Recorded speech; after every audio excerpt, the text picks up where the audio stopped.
நம்ம ஸ்கூல்ல எல்லாம் படிச்ச சதியை ஒழிச்ச, அதாவது பெண்கள் உடன்கட்டை ஏறுதலை ஒழிச்ச ராஜா ராம் மோகன் ராயோட சிலை. இது எங்க இருக்குன்னா யூகேல, இங்கிலாந்துல பிரிஸ்டல்ன்ற ஊர்ல இருக்கு. அதுவும் பாருங்களேன், அவங்களோட பெரிய கெத்தீட்ரல் அவங்களோட கோயிலுக்கு முன்னாடியே வச்சிருக்காங்க.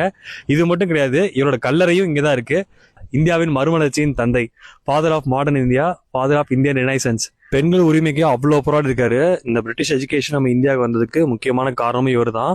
இவர் ஏன் யூகே வந்தார் அப்படின்னா, 1830 சதியை ஒழிக்கும் போது அது கம்ப்ளீட்டா இந்தியாவில் பேன் பண்ணிடணும் அப்படின்னு சொல்லிட்டு அப்போதைய பெங்காலோட அரசர் பாத்தீங்கன்னா அக்பர் தி செகண்ட், அவர் தான் இந்த ராம் மோகன் ராய்க்கு ராஜான்ற பட்டம் கொடுத்து ராஜா ராம் மோகன் ராயை மாத்தினாரு. அதுக்காக பல காரணங்களுக்காக ஒரு அரசு தூதரா இந்த ராஜா ராம் மோகன் ராயை இங்க யூகேக்கு அனுப்பிச்சிருக்காரு. வந்தவர் இங்க ஃப்ரெண்டை பார்க்கலான்னு பிரிஸ்டல் வந்திருக்காரு. வந்த இடத்துல நோய்வாய்ப்பட்டு இங்க இறந்துட்டாரு. இவரோட கல்லறையும் இங்கதான் இருக்கு, பிரிஸ்டல் தான் இருக்கு. நீங்க வாய்ப்பு கிடைச்சதுன்னா இங்க பிரிஸ்டல் வந்தீங்கன்னா இவரோட சிலையை பாருங்க, இந்த கெத்தீட்ரல், அது போக இவரோட கல்லறையும் பாருங்க.